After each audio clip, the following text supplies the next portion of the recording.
Hello everyone, we greet you in Jesus' name. We welcome you to this Bible study time. Studying the Bible is one of the greatest joy a man can enjoy in this world. Everything has a expiry date. If you buy a medicine, there you could see a manufacturing date, expiry date. That's it. It cannot be used after that time. Even in our life, we could see many things has expired. When you are a child, you may be enamored with a toy balloon. But if man around 40, you won't be playing with balloons anymore. The stage to play with a balloon has passed over. Maybe you are exciting playing sports, maybe around 15 or 16 age, you may be excited with the sports. But at 70, you could not play, you lose that interest in that aspect, it has expired out of your life. Many things does expires in our life. The excitement of a new job, after a time it expires. The bubbling joy of a new married life, it has a short period of excitement. The excitement get decreased. Everything in the world has an expiry date. That made the preacher in the book of Ecclesiastes cry out, vanity, meaningless, everything is vanity. There seems to be no end of pursuing those things. It's like chasing the wind, Solomon writes. But when we come to Christ and receive the new life, born of the Spirit, baptized, being a new creation in Christ, walking with Jesus renews us daily to be like a little child enjoying life. One of the important blessings God has given as His Word. At every stage of life, the Bible has the capacity built in itself, charged by the Holy Spirit, to give a new life to us. You won't be bored with Bible at any stage of life. David striking down Goliath will excite amazement in a 7-year-old child. Oh, so much heroic story, he may listen. At 17, it will have its own lesson as a youth. That portion will give a lot of new lessons for a youth. In middle age, in 37 or 47, that same portion, God will speak spiritual truths that is needed at that time of your life. You learn new lessons from that same chapter of David and Goliath. God willing, if you live to 80, the same portions will give you a spiritual vigor that won't wane away. Again I say, I wish to say, be addicted to the Word of God. Addiction, that's a bad word, addicted to drugs, cigarettes, like that. Leave that. I want to associate the addiction and the Bible. I want to join these things. I wish every Christian be addicted to the Word of God, meditating it, enjoying it, living with it, living according to God's Word. That makes life such an exciting part in this world. So welcome to this Bible study. We are concentrating on the book of Acts. The message of Acts, every Christian reach non-Christian with the gospel of Jesus Christ. It's imperative, it's a command, it's not an option. We are expected to do that. I wish to emphasize the importance of sharing the gospel with others through a word in the book of Ezekiel, chapter 3. Please open your Bible. God guides Ezekiel in verse 10 and 11. Son of man, receive into your heart all my words that I speak to you, and hear with your ears, and go, get to the captives, to the children of your people, and speak to them, and tell them, thus says the Lord God, whether they hear or whether they refuse. See, everyone won't welcome us with a red carpet when you go with the gospel. Some may oppose us, some may hate us. They may hear or may hate us. Whatever it is, to the captives we should go, we should say, thus says the Lord God, whether they hear or whether they refuse. So, it is an imperative, we should tell whether they receive it with joy or with resistivity, we should proclaim. In that same chapter, God gives a hard warning to Ezekiel. In verse 18, he says, when I say to the wicked, you shall surely die, and you give him no warning. God is speaking to Ezekiel, and you give him no warning.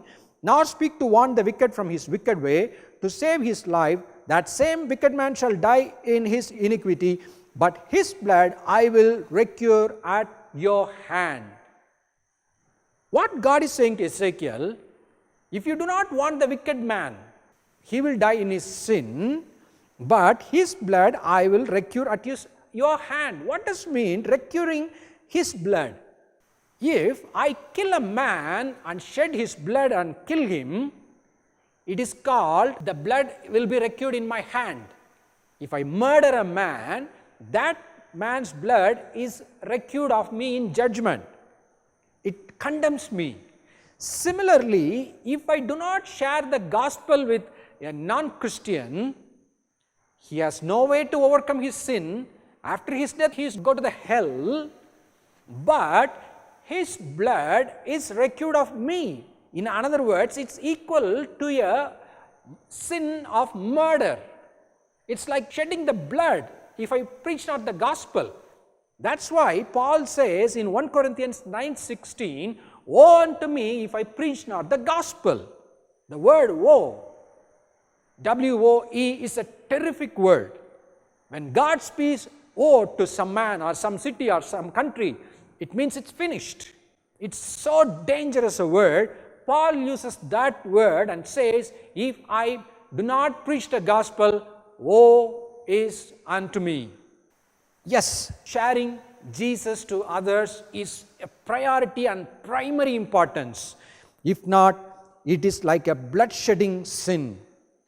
In Ezekiel 3:19 say, yet if you want the wicked and he does not turn from his wickedness nor from his wicked way, he shall die in his iniquity, but you have delivered your soul. See, when you tell the gospel to someone, you are freed from the bloodshed, you are saved.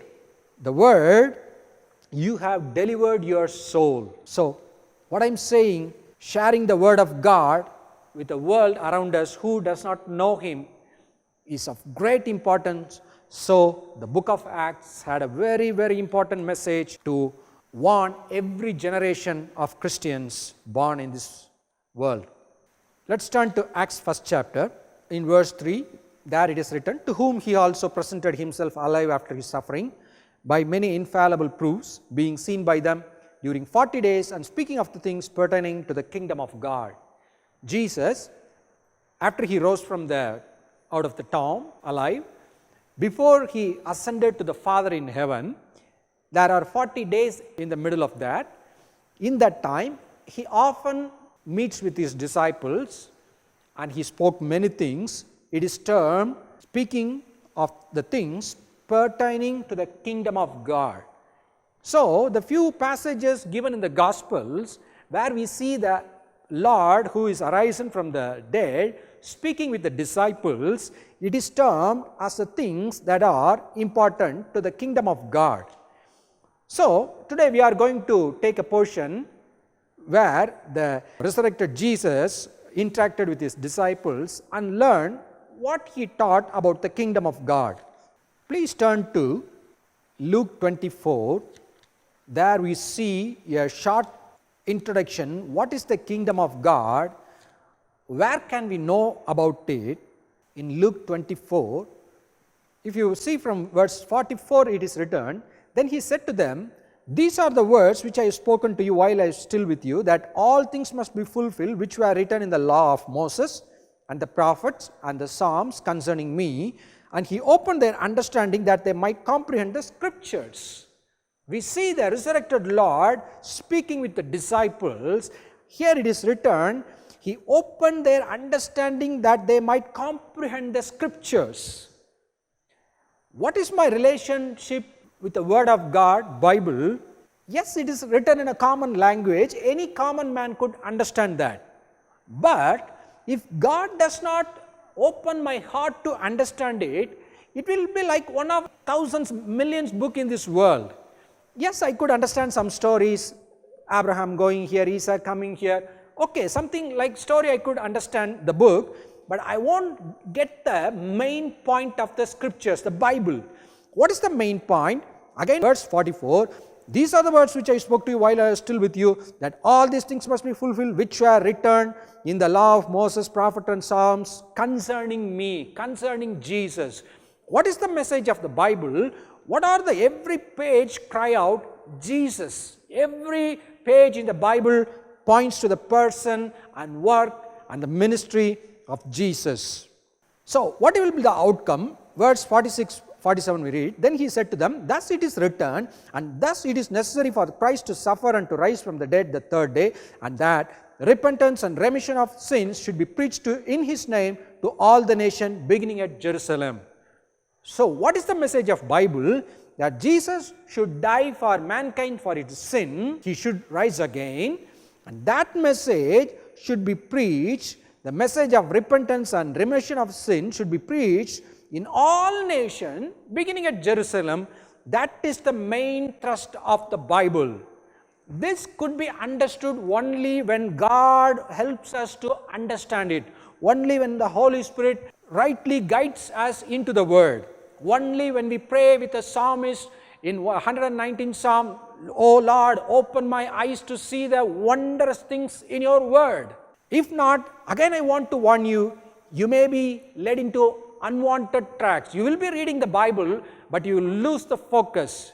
Yes, you will be reading some chapters daily, but you will be thinking about other things. You will lose the mark, the main target that is fixed as a goal of giving the Bible to us. So, everything, ministry, it comes from meditating the Word of God. In that same chapter, when Jesus opened the scriptures to few disciples, they recounted their experience. In Luke 24, Jesus walks with two disciples in a road to Emmaus. He talked about the scriptures. After that time, they recall that incident in verse 32, Luke 24:32, and they said to one another, did not our heart burn within us while he talked with us on the road and while he opened the scripture to us? See the experience of these men of God.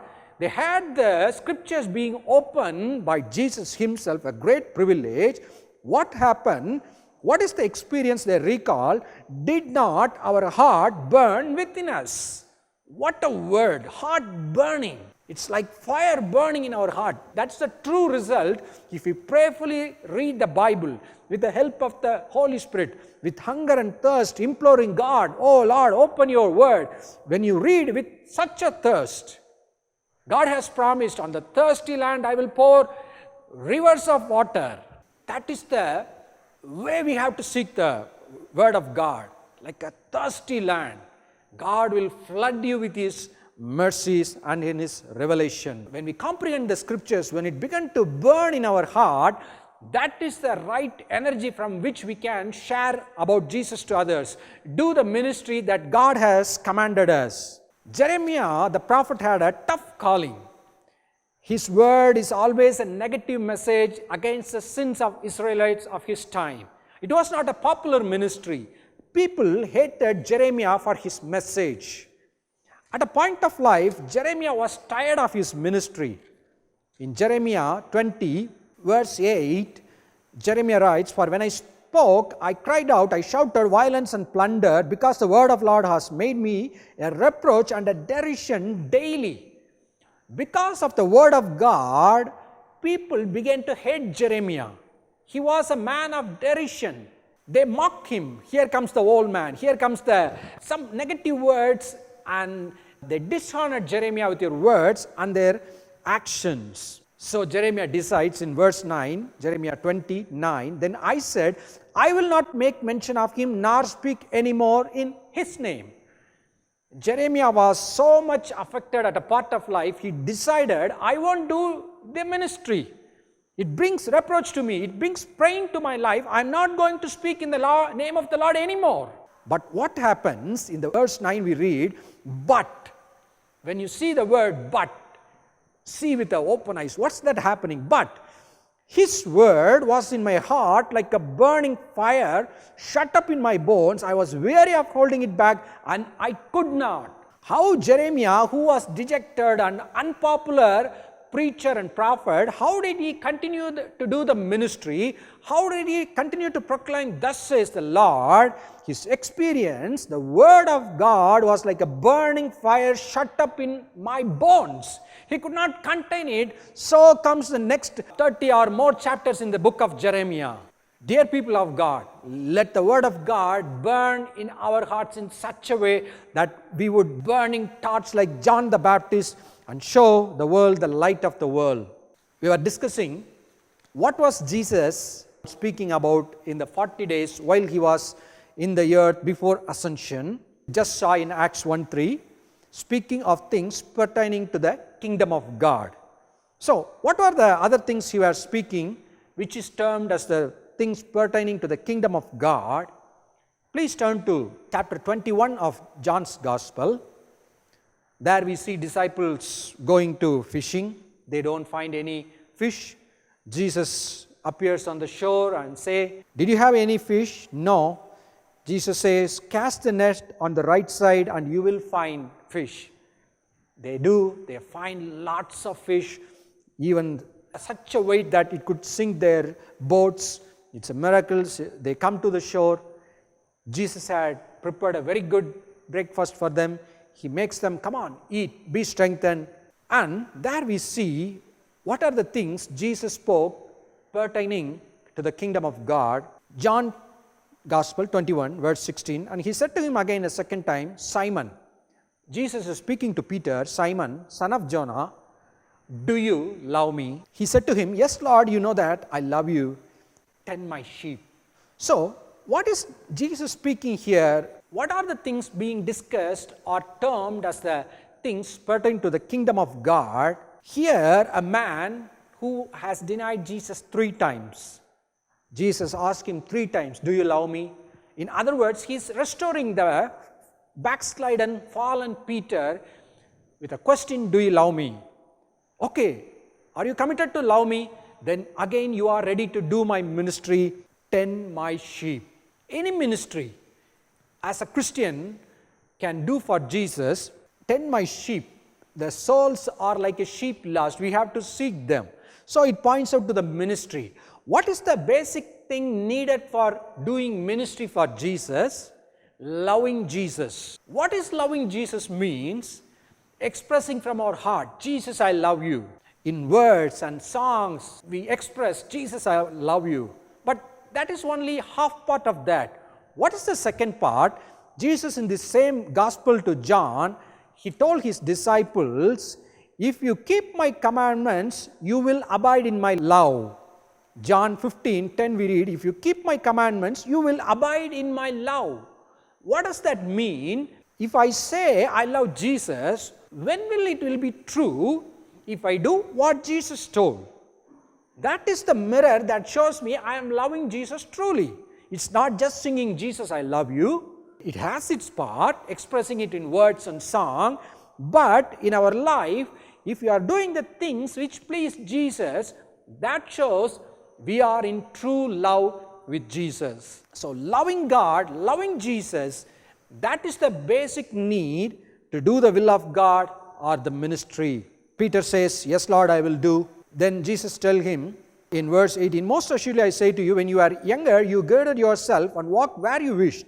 But when you are old, you will stretch out your hands, and another will gird you and carry you where you do not wish." In other words, you will be in a places or situation where it is not good, where it may be bitter. In verse 19, this he spoke, signifying, but what death he would glorify God. And he had spoken this, he said to him, "Follow me." So, I want to explain this verse 18. Peter has decided to love Jesus and do the ministry. We see him doing in the book of Acts. Okay, what will happen at the end of Peter's life? Jesus says, "They will carry you where you do not wish." Church history says Peter was crucified upside down. He died as a martyr for Jesus. He was killed for the gospel's sake, for Jesus' sake. Jesus tell this beforehand. In another word, I have heard some Christians speak in such a manner. They will be involved in some sort of ministry. They will be giving sacrificially to support ministries. They will be in some form doing ministry. At some time in their life, they get into some troubles brew in their life. You know what they will say? Brother, I have been doing this and this ministry for Jesus for this much of years. My whole family is involved and we do these things. But here we see we are in this trouble. In other words, they had a hidden word written in their hearts, which they have written themselves. If I do the ministry of Jesus, my life will be trouble-free. Do you get the point? Some had this illusion in their hearts. If I serve Christ, my life will be a bed of roses. Where will you find a rose without thorns? Jesus clearly calls Peter, follow me, love me, tend my sheep. The ministry was given. Okay, I will be with you. I will meet all your needs. I will bless you and keep you. Every blessings is there that will come to Peter. At the same time, doing the will of God does not exclude every problem in life. Sometimes the things which we don't like may come in our life even when we are doing the will of God. That is the word I want to point out in this verse 18. Never assume yourself you are 100% safe and problem proof because you are doing the will of God. Troubles may come. In that Jesus will keep us. When will every problems will be solved? When we stand in the other shore of heaven. There shall be no more pain. There shall be no more death. It is the promise that will be realized on the other side of death and the heavenly kingdom where we will live forever.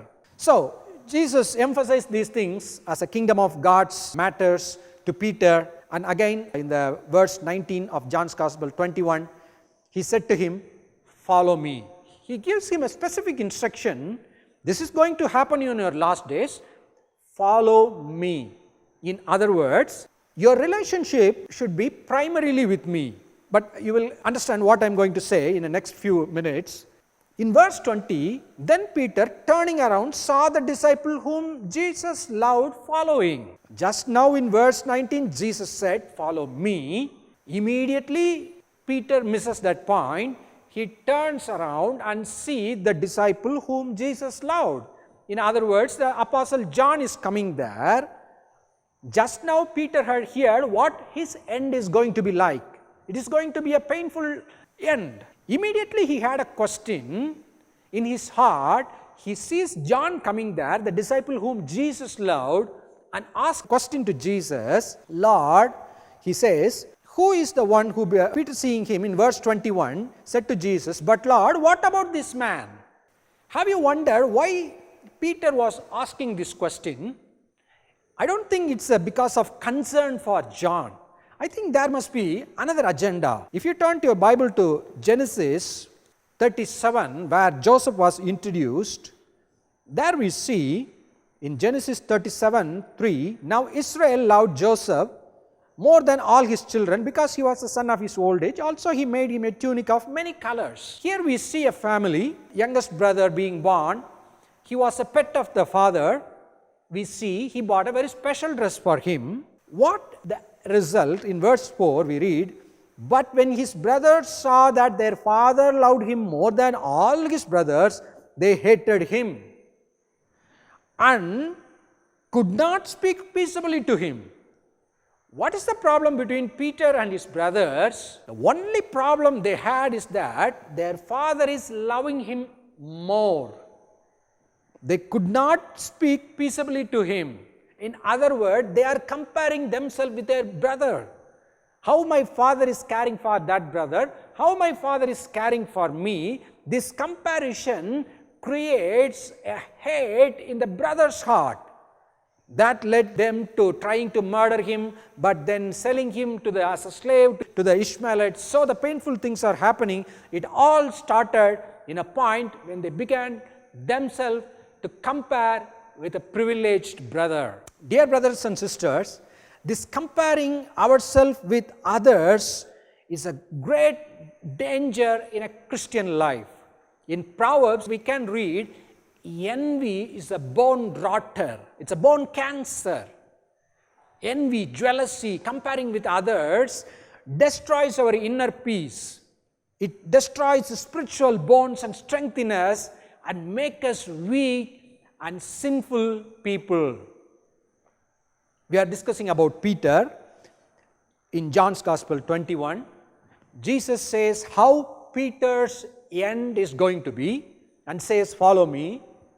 In other words, don't think about others, don't compare with others, you just follow me. But immediately Peter misses that point and had the curious question, what about this man? Why this question is coming in Peter at this time of life? Maybe these 3 years Peter was seeing Jesus having more love and concern for this disciple. I think that had created some type of itch in Peter's heart. Whenever he sees John, maybe not as envious like Joseph's brothers, but a small envy, I think, is eating Peter's heart. Jesus, okay, my end is going to be like this. What about this man?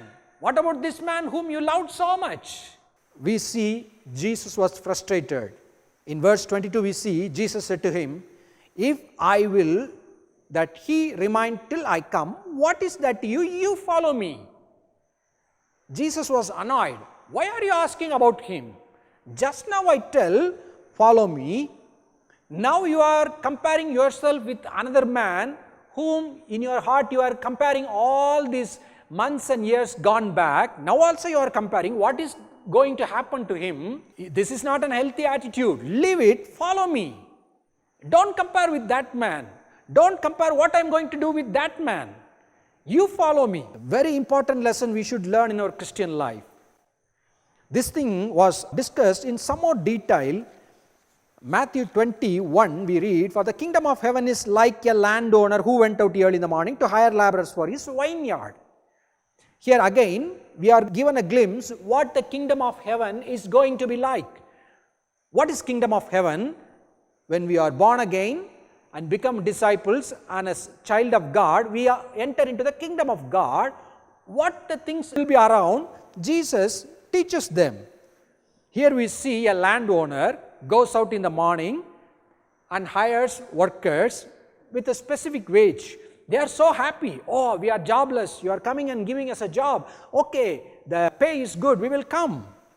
In verse 2 we read, now when he had agreed with the laborers for a denarius a day, he sent them into his vineyard. They are happy with that wage and they went into the vineyard to work. They come in the early morning, maybe say 7 o'clock, something like that. The owner goes again into the town at various times, say for 10 o'clock, 12 o'clock, 4 o'clock, even to the last few but hours.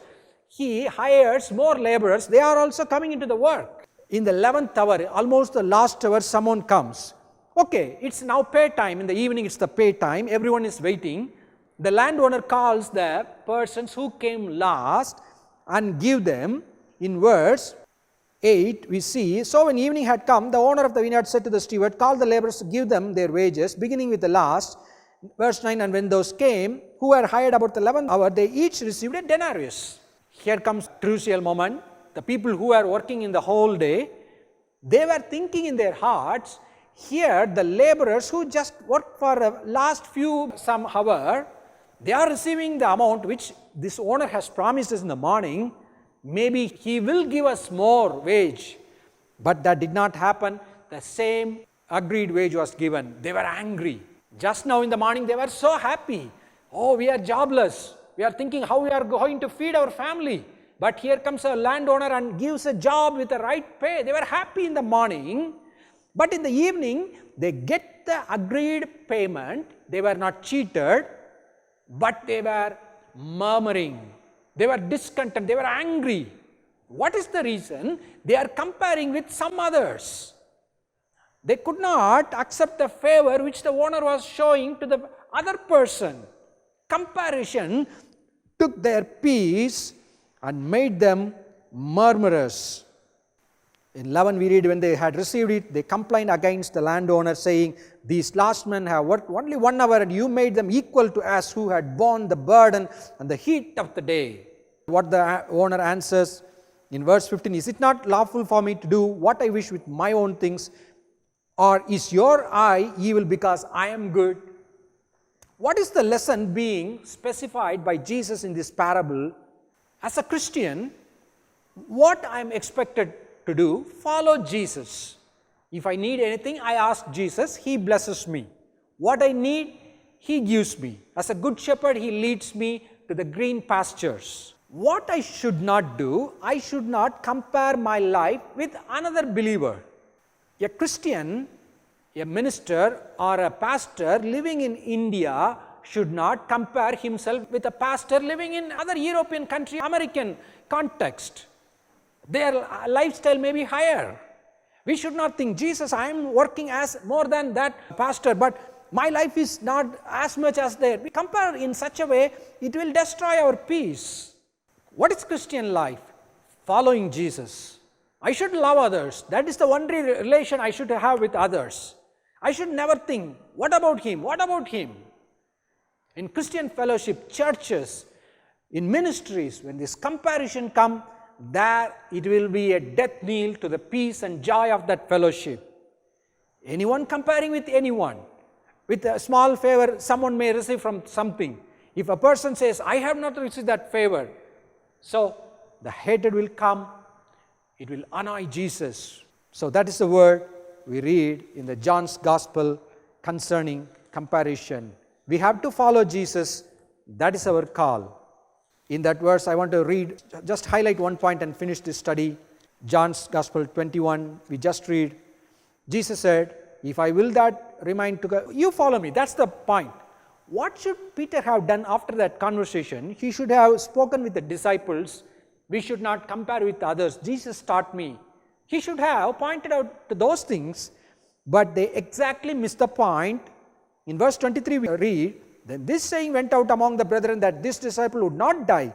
Yet Jesus did not say to him that he would not die, but if I will that he remain till I come, what's that to you? Jesus using a hyperbole statement and say, why do you worry about that? You follow me. But the apostles missed the point and got the example which Jesus told and began to tell among themselves, this disciple is going to live forever, this disciple whom Jesus loved most. They missing the point. Many times we are like this. We do not follow what Jesus is saying to us. We are sidetracked with some other issues because of our fallen nature, because of the flesh. Following Jesus, looking unto Him, loving others, never comparing with others. That is one of the call given to us in the kingdom of God that will give great peace to us. Never comparing with anyone. Jesus is with me. He is carrying me. He is blessing me. That's enough. I won't compare with anyone. If you are a Christian or a full-time worker, if you are a pastor, evangelist, missionary, never ever compare your life with anyone. That will be the greatest source of your fulfillment and joy. I will pray for you. Father God, we thank you for this time of reading your Bible and studying it. Let the word of Jesus ring in our hearts. Follow me. Let us not look to this side and that side. Let us not ask question, Lord, what about this man whom you love? Let us not be curious about others' life. Let us not compare ourselves with others' life. Let us follow you and let us guard the peace and joy that you have given us. For Jesus' glory we ask this. Amen.